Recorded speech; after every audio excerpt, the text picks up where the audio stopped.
Good morning. Welcome to Ugare Edu Hub. Today we are discussing some important science questions.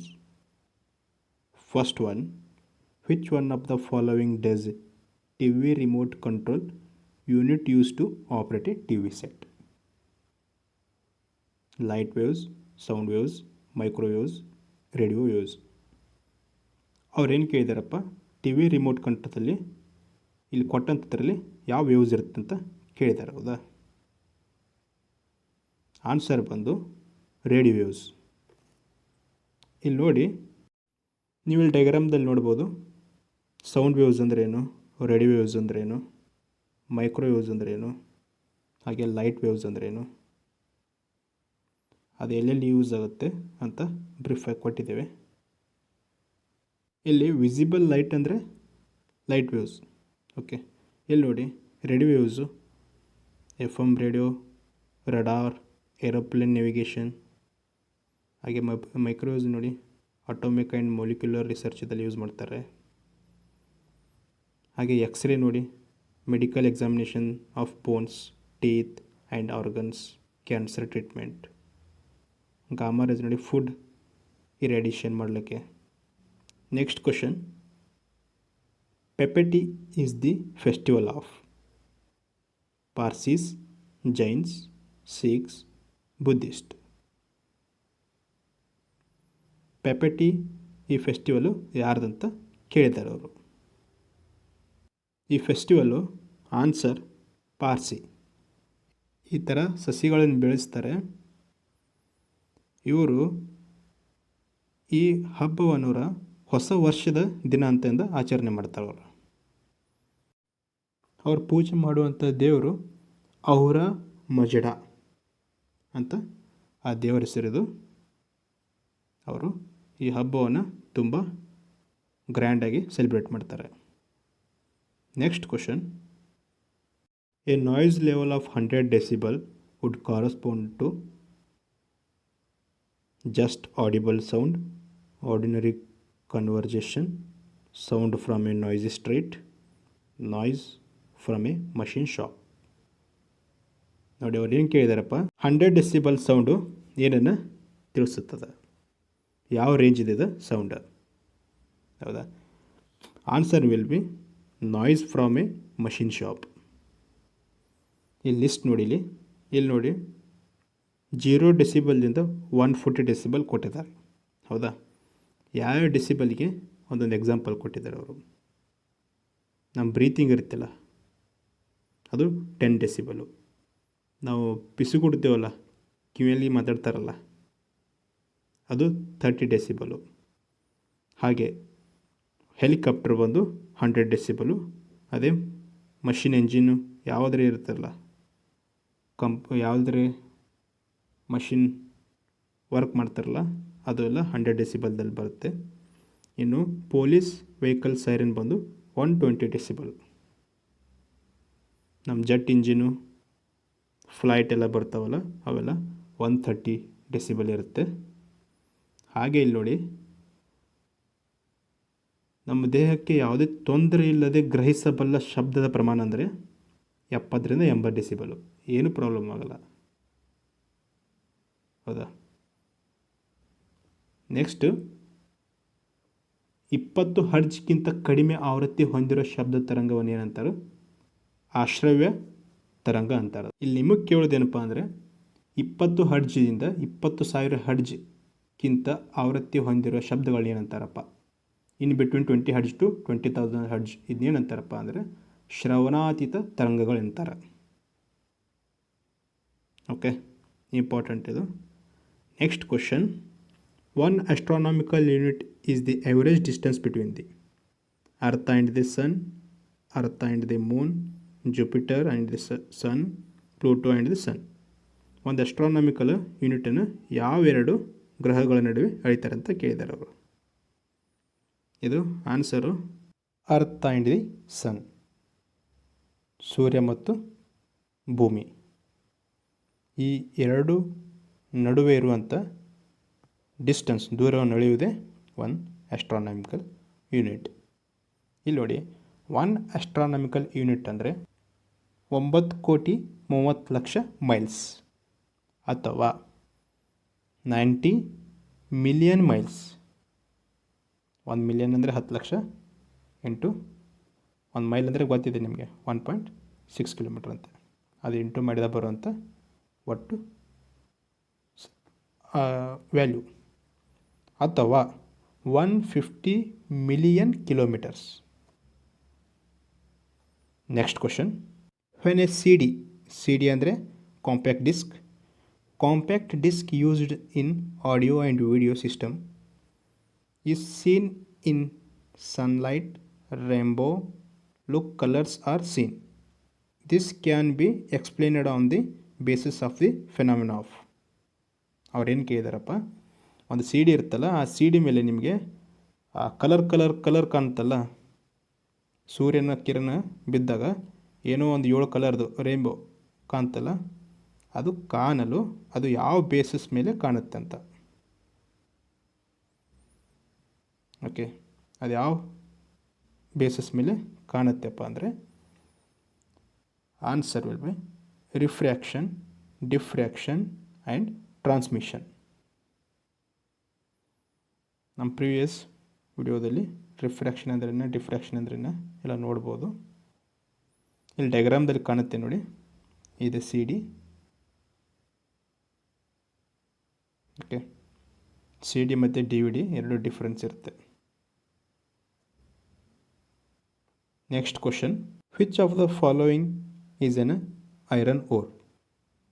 Bauxite, magnetite, lignite, nitrate. ಏನು ಕೇಳಿದಾರಪ್ಪ ಅವರು? Iron ಓರ್ದು ಒಂದು ಇದರಲ್ಲಿ ಯಾವುದು ಅಂತ ಕೇಳಿದಾರೆ. ಆನ್ಸರ್ ಬಂದು ಮ್ಯಾಗ್ನೆಟೈಟ್. ಚಾರ್ಟ್ ನೋಡಿ, mineral, formula and percentage of iron. Mainly 4 types: hematite, magnetite, limonite, siderite. ಇವಿರೋದೊಂದು ಓರ್ದಲ್ಲಿ, ಹೌದಾ? ಅದರ ಫಾರ್ಮುಲಾ ನೋಡಿ, ಅದ್ರ ಜೊತೆಗೆ ಪರ್ಸೆಂಟೇಜು 70%, 72%, 59%, 48% ಈ ಥರ ಇದೆಯಲ್ಲ. ಇದರಲ್ಲಿ ಸ್ಟ್ಯಾಂಡರ್ಡ್ ಬಂದು ಮ್ಯಾಗ್ನೆಟೈಟ್ 72.4% ಇದೆ. ಹಾಗೆ ಇಲ್ಲಿರುವಂಥ ಆಪ್ಷನ್ಸದಲ್ಲಿ ಬಾಕ್ಸೈಟ್ ನಿಮ್ಗೆ ಗೊತ್ತಿದೆ ಆಲ್ರೆಡಿ, ಇದು ಅಲ್ಯೂಮಿನಿಯಮ್ ಅಂತ ಅದರದ್ದು ಓರದು.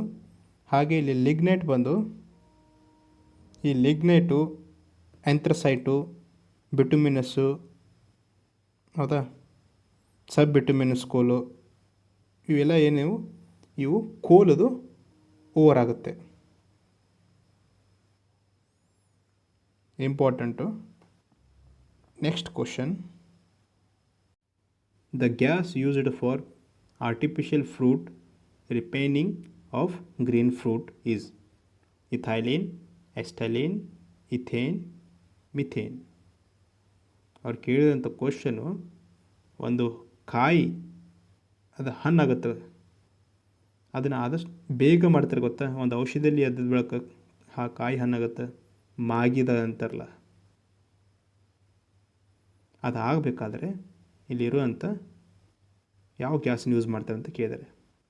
It will be gas or liquid? Answer will be ethylene.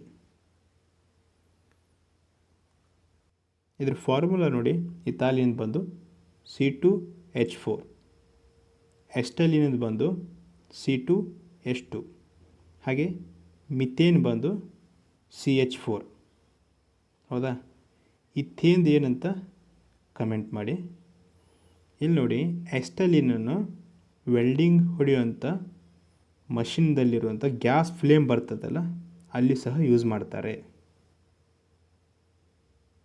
Next question. The antiseptic compound present in Dettol is iodine, chloroxylenol, bithionol, ಅದು ಬಯೋ ಇಥನಾಲ್ ಅಲ್ಲ. Okay, next cresol. ಆನ್ಸರ್ ಬಂದು chloroxylenol. ನೀವು Dettol bottle ನೋಡಿರ್ತೀರ, ಡಯಾಗ್ರಾಮ್ದಲ್ಲಿ ಇದೆ ನೋಡಿ, ಇದು antiseptic compound, ಅದರಲ್ಲಿ ಈ ಕಂಟೆಂಟ್ ಇರುತ್ತೆ, ಮೇಲೆ ಬರೆದಿರ್ತಾರೆ. Next question, the commonly used washing soda is. ಅವ್ರು ಹೆಂಗೆ ಕೇಳಿದಾರಪ್ಪ, ಕಾಮನ್ಲಿ ಯೂಸ್ ಮಾಡುವಂಥ ವಾಷಿಂಗ್ ಸೋಡಾದ ಹೆಸರೇನಂತ ಕೇಳಿದಾರೆ ಅವರು. Sodium bicarbonate, sodium carbonate, sodium chloride, magnesium chloride. Answer ಬಂದು ಯಾವುದಪ್ಪ, ಸೋಡಿಯಂ ಕಾರ್ಬೋನೇಟ್. ಇಲ್ಲಿ ನೋಡಿ, sodium bicarbonate, sodium carbonate, sodium chloride, magnesium chloride, ಈ ಥರದ್ದು ಫಾರ್ಮುಲಾ ಬರುತ್ತೆ. ಅವು ಯಾವ ಥರ, ಸೋಡಿಯಂ ಬೈಕಾರ್ಬೋನೇಟ್ ಬಂದು NaHCO3, ಸೋಡಿಯಂ ಕಾರ್ಬೋನೇಟ್ ಬಂದು Na2CO3, ಸೋಡಿಯಂ ಕ್ಲೋರೈಡ್ ಬಂದು NaCl, ಮ್ಯಾಗ್ನೀಷಿಯಂ ಕ್ಲೋರೈಡ್ ಬಂದು MgCl2. Next question, which element is known as A quick silver. ಯಾವ ಎಲಿಮೆಂಟನ್ನು ಕ್ವಿಕ್ ಸಿಲ್ವರ್ ಅಂತ ಕರೀತಾರಂತ ಕೇಳಿದ್ದಾರೆ ಅವರು. Silver, platinum, mercury, bismuth. Answer ಬಂದು ಮರ್ಕ್ಯೂರಿ. ಮರ್ಕ್ಯೂರಿದಲ್ಲಿ ನೀವು ಇಮೇಜದಲ್ಲಿ ನೋಡ್ಬೋದು, ಭಾರಿ ಫಾಸ್ಟ್ ಮೂವ್ ಆಗುತ್ತೆ ಇದು ಮರ್ಕ್ಯೂರಿ. ಹಾಗೆ ಮರ್ಕ್ಯೂರಿದಲ್ಲಿ ರೆಡ್ ಮರ್ಕ್ಯೂರಿ ಅಂತ ಒಂದಿದೆ, ಅದು ಸಹ important. Next question, Raman effect is related to intensity of light, wave length, scattering of light, ionising power. ನೀವು ಈಗಾಗಲೇ ಪ್ರಿವಿಯಸ್ ವಿಡಿಯೋದಲ್ಲಿ ನೋಡಿದ್ದೀರ ಸ್ಕ್ಯಾಟ್ರಿಂಗ್ ಆಫ್ ಲೈಟ್ ಎಲ್ಲ ಅಂದರೆ. ಇಲ್ಲಿ ಆನ್ಸರ್ ಬಂದು ಸ್ಕ್ಯಾಟ್ರಿಂಗ್ ಆಫ್ ಲೈಟ್. ಈ ಇಮೇಜ್ ನೋಡ್ಬೋದು ನೀವು ಇಲ್ಲಿ. ಸೂರ್ಯನ ಕಿರಣ ಅಥವಾ ಬೆಳಕು ಬಿದ್ದು ಒಂದು ಪಾರ್ಟಿಕಲ್ ಮೇಲೆ ಬಿದ್ದರೆ, ಒಂದು ಕಣದ ಮೇಲೆ, ಅದು ಸ್ಕ್ಯಾಟ್ರ್ ಆಗಿಬಿಡುತ್ತೆ, ಪಸರಿಸಿಬಿಡುತ್ತೆ. ಅದು ಇನ್ನೊಂದು ಕಣದ ಮೇಲೆ ಬೀಳುತ್ತೆ, ಹೌದಾ. ಅದು ಮತ್ತೆ ಇನ್ನೊಂದು ಬೇರೆ ಪ್ರತಿ ಕಣದ ಮೇಲೆ ಬಿದ್ದು ಬಿದ್ದು ಬಿದ್ದು ರಿಫ್ಲೆಕ್ಷನು ಎಲ್ಲ ಇಲ್ಲಿ ಆಗುತ್ತೆ. ಇದೇ ಒಂದು ಕಣಗಳಿಗೆ ಹೊಡೆದು ಎಲ್ಲ ಕಡೆ ಪಸರಿಸಿಬಿಡ್ತದೆ ಬೆಳಕು. ಇದೇ scattering of light. Next question, upward force of a floating body is called anti gravitational force, gravitational force, jerk, ಬ್ಯೂಯಾನ್ಸಿ.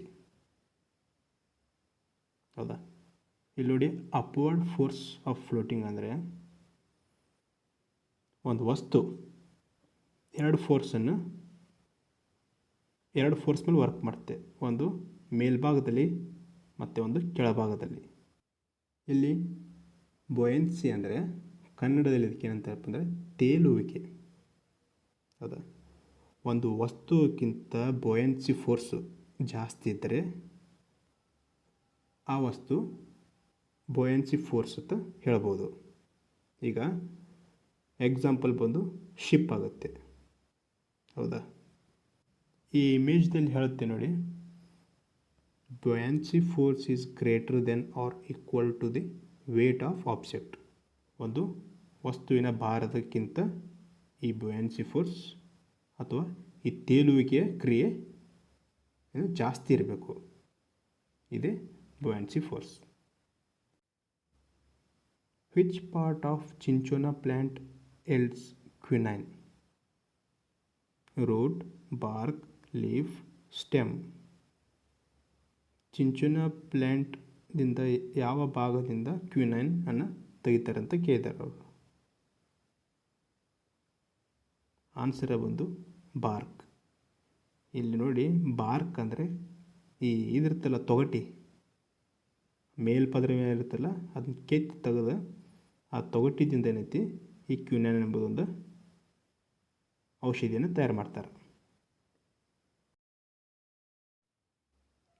ಈ ಕ್ವಶನ್ ನೋಡಿ, how many groups are there in periodic table.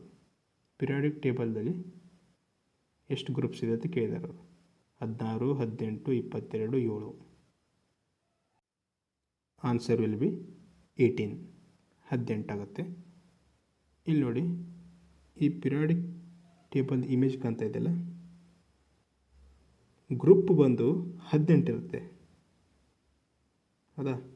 ಇವು ಪೀರಿಯಡ್ಸ್ ಬಂದು 7 ಇರುತ್ತೆ. ಇದರಲ್ಲಿ ಮುಖ್ಯವಾಗಿ ಇಲ್ಲಿ 18 ನಂಬರ್ದಲ್ಲಿರುವಂಥ ಈ ನೋಬಲ್ ಗ್ಯಾಸಸ್ ಇದೆಯಲ್ಲ, ಇವು ತುಂಬ ಇಂಪಾರ್ಟೆಂಟ್ ಆಗುತ್ತೆ.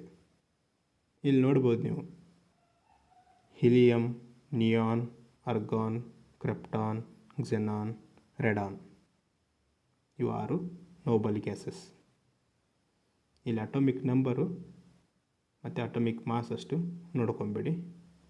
Next question, which gland in human body maintain body temperature? Hypothalamus, pituitary gland, thyroid, adrenal. ಮಾನವನ ದೇಹದ ಯಾವ ಭಾಗವು ಟೆಂಪ್ರೇಚರ್ನ ಹ್ಯಾಂಡಲ್ ಮಾಡುತ್ತೆ ಅಂತ ಕೇಳಿದಾರೆ ಅವರು, ಮೇಂಟೈನ್ ಮಾಡ್ತದೆ. Answer will be hypothalamus. ಇದು ಮೆದುಳಿನ ಮಧ್ಯಭಾಗದಲ್ಲಿರುತ್ತದೆ. Okay, next question, chemical name of bleaching powder is? Bleaching ಪೌಡರ್ನ ಕೆಮಿಕಲ್ ನೇಮ್ ಅಂತ ಕೇಳಿದ್ದಾರೆ ಅವರು. Calcium chloride, calcium hypochlorite, calcium chloro hypochlorite, calcium bichloride. Answer ಬಂದು ಕ್ಯಾಲ್ಸಿಯಂ ಹೈಪೋಕ್ಲೋರೈಡ್. ಇಲ್ಲಿ ನೋಡಿ, ಈ ಕ್ಯಾಲ್ಸಿಯಂ ಕ್ಲೋರೋ ಹೈಪೋಕ್ಲೋರೈಟು ಎರಡು ಒಂದೇವು, ಅದಕ್ಕೆ ಎರಡು ಥರ ಕರೀತಾರೆ. ಇಲ್ಲಿ ನೋಡ್ಬೋದು ನೀವು, ಕ್ಯಾಲ್ಸಿಯಂ ಕ್ಲೋರೈಡ್ ಫಾರ್ಮುಲಾ ಬಂದು CaCl ಅಥವಾ CaCl2 ಅಂತಲೂ ಕರೀತಾರೆ. ಹಾಗೆ ಕ್ಯಾಲ್ಸಿಯಂ ಹೈಪೋಕ್ಲೋರೈಟದು ಬಂದು CaClO2 ಅಂತ ಕರೀತಾರೆ. ಕ್ಯಾಲ್ಸಿಯಂ ಕ್ಲೋರೈಡ್ ಅಂದರೂ ಒಂದೇ, ಕ್ಯಾಲ್ಸಿಯಂ ಬೈಕ್ಲೋರೈಡ್ ಅಂದ್ರೂ ಒಂದೇ, ಎರಡು same. Next question, typhoid fever is caused by virus, bacteria, fungus, protozoa. Thyroid fever ಯಾವ ಒಂದು ರೋಗದಿಂದ ಬರುತ್ತದೆ ಕೇಳಿದ್ದಾರೆ ಅವರು. ಹೌದಾ? ಅದು ಮುಖ್ಯವಾಗಿ ಬ್ಯಾಕ್ಟೀರಿಯಾದಿಂದ ಬರುವಂಥ ಒಂದು ಕಾಯಿಲೆ. ಈ ಇಮೇಜಿನಲ್ಲಿ ನೀವು ನೋಡ್ಬೋದು, ಈ ಥರ ಬ್ಯಾಕ್ಟೀರಿಯಾ ಇರುತ್ತೆ. Next question, the other name of WBC is? Platelets, leucocytes, thrombocytes and ಇನ್ನೊಂದು ಲಿಂಫೋಸೈಟಸ್. ಅವ್ರು ಕೇಳಿದ್ದು ಬಿಳಿ ರಕ್ತ ಕಣದ ನೇಮ ಏನು ಕೇಳಿದಾರೆ, ಹೆಸರೇನಂತ ಕೇಳಿದಾರೆ ಅವರು. ಆನ್ಸರ್ ಬಂದು ಲ್ಯೂಕೋಸೈಟಸ್. ಇಲ್ಲಿ ಇಮೇಜ್ನಲ್ಲಿ ನೋಡ್ಬೋದು, ಈ ಬ್ಲಡ್ ವೆಸಲ್ನಲ್ಲಿ ಇವೆಲ್ಲ ಭಾಗಗಳು ಕಂಡು ಬರ್ತದೆ. ಲಿಂಫೋಸೈಟು, ಲ್ಯೂಕೋಸೈಟ್ಸು, ಪ್ಲೇಟ್ಲೆಟ್ಸು, ಥ್ರೋಂಬೋಸೈಟ್ಸು ಎಲ್ಲ ಈ ಬ್ಲಡ್ ವೆಸಲ್ನಲ್ಲಿ ಕಂಡುಬರುವಂಥ ಭಾಗಗಳು. Next, which part of the cell is called power house of the cell? ಯಾವ ಭಾಗವನ್ನು ಪವರ್ ಹೌಸ್ ಅಂತ ಕರೀತಾರೆ? ಹೌದಾ? Ribosome, cytoplasm, plasma membrane, mitochondria. ಇದು ಪ್ರತಿ ಸಲ ಬಂದದ ಕ್ವಶನ್ ಇರ್ಬೋದು, ಇಂಪಾರ್ಟೆಂಟ್ ಕ್ವಶನ್ನು. ಇದು ಆನ್ಸರ್ ಬಂದು ಮೈಟೋಕಾಂಡ್ರಿಯಾ. ಇಲ್ಲಿ ಇಮೇಜ್ನಲ್ಲಿ ನೋಡ್ಬೋದು ನೀವು, ಮೈಟೋಕಾಂಡ್ರಿಯಾ ಯಾವ ಥರ ಇರುತ್ತೆ, ಶಕ್ತಿಯ ಕೇಂದ್ರ ಅಂತಾರೆ ಇದನ್ನು. Next question, acid rain is caused by oxides of carbon, oxides of nitrogen and sulphur, oxides of lead, all the above. Acid rain ಇದರಿಂದ ಆಗುತ್ತೆ ಅಂತ ಕೇಳಿದ್ದಾರೆ. Answer oxides of nitrogen and sulphur. Nitrogen ಮತ್ತು ಸಲ್ಫರ್ ಇವೆರಡು ಆಕ್ಸೈಡ್ದಿಂದ ಆಗಿರ್ತದೆ ಅದು. ಈ ಇಮೇಜ್ನಲ್ಲಿ ನೋಡ್ಬೋದು pH ವ್ಯಾಲ್ಯೂಗಳು. ಹೌದಾ? ಇಲ್ಲಿ ನೋಡಿ, pH ವ್ಯಾಲ್ಯೂ 4 ಅಲ್ಲಿ ಆ್ಯಸಿಡ್ ರೈನ್ ಕೊಟ್ಟಿದ್ದಾರೆ ನೋಡಿ ರೆಡ್ ಕಲರ್ದಲ್ಲಿ 4.2 ಟು 4.4. ಅದೇ ಥರ ಇಲ್ಲಿ ಮಿಲ್ಕ್ದು ಕೊಟ್ಟಿದ್ದಾರೆ ನೋಡಿ 6.5 ಟು 6.8. ಇಲ್ಲಿ ನ್ಯಾಚುರಲ್ ಆಗಿ ಬರೋದು ವಾಟ್ರು, ಅದು ಪ್ಯೂರ್ ವಾಟ್ರ್ 7 ಇರುತ್ತೆ.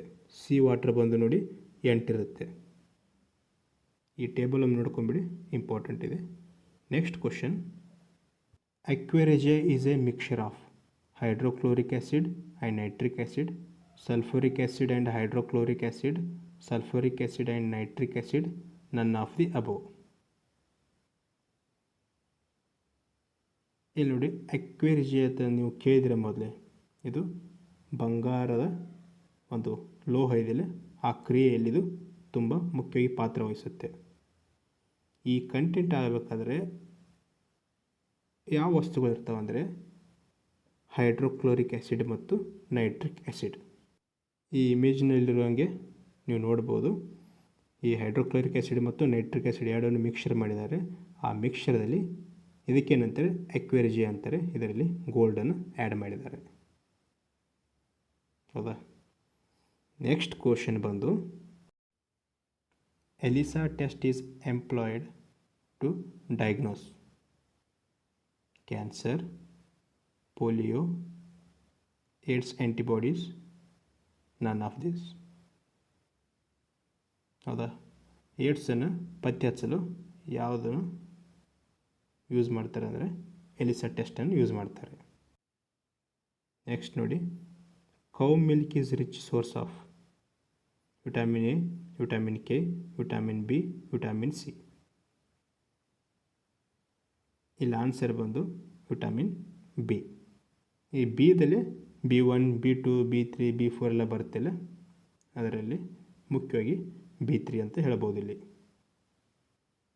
ನೆಕ್ಸ್ಟ್ ಕ್ವಶನ್ ಬಂದು, blood group was discovered by Gabriel Andral, Karl Landsteiner, William Edison, none of the above. ಇಲ್ಲಿ ಯಾರು ಕಂಡುಹಿಡಿದಾರಪ್ಪ ಬ್ಲಡ್ ಗ್ರೂಪನ್ನು ಅಂದರೆ ಕರ್ಲ್ ಲ್ಯಾಂಡ್ ಸ್ಟೆನ್ನರ್. ಹಾಗೆ ಗ್ಯಾಬ್ರಿಯಲ್ ಆಂಡ್ರಿಯಲ್ ಅವರು ಏನು ಕಂಡುಹಿಡಿದಾರೆ ಅಂದರೆ ಫಸ್ಟ್ ಡಿಸ್ಕವರ್ಡ್ ವೈಟ್ ಬ್ಲಡ್ ಸೆಲ್ಸ್ನವರು ಗ್ಯಾಬ್ರಿಯಲ್ ಆಂಡ್ರಿಯಲ್ ಅವರು ಕಂಡುಹಿಡಿದಿದ್ದಾರೆ. ಹಾಗೆ ವಿಲಿಯಂ ಎಡಿಸನ್ ಅವರು ಹೆಮ್ಟಾಲಜಿ, ಸ್ಟಡಿ ಆಫ್ ಬ್ಲಡ್ ಮತ್ತು ಅದ್ರ ಜೊತೆ ಬ್ಲಡ್ ಡಿಸಾರ್ಡರ್ಸನ್ನು ಅವರು ಕಂಡುಹಿಡಿದಿದ್ದಾರೆ. ಇವು ಇವತ್ತಿನ ಮುಖ್ಯ ಇಂಪಾರ್ಟೆಂಟ್ ಕ್ವಶನ್ಗಳು. Please subscribe and share the link. ದಯವಿಟ್ಟು ನಮ್ಮ ಚಾನಲ್ನ ಸಬ್ಸ್ಕ್ರೈಬ್ ಮಾಡಿ ಮತ್ತು ಈ ಲಿಂಕನ್ನು ಶೇರ್ ಮಾಡಿ, ಎಲ್ಲರಿಗೂ ಹೆಲ್ಪ್ ಮಾಡಿಕೊಡಿ. Thank you.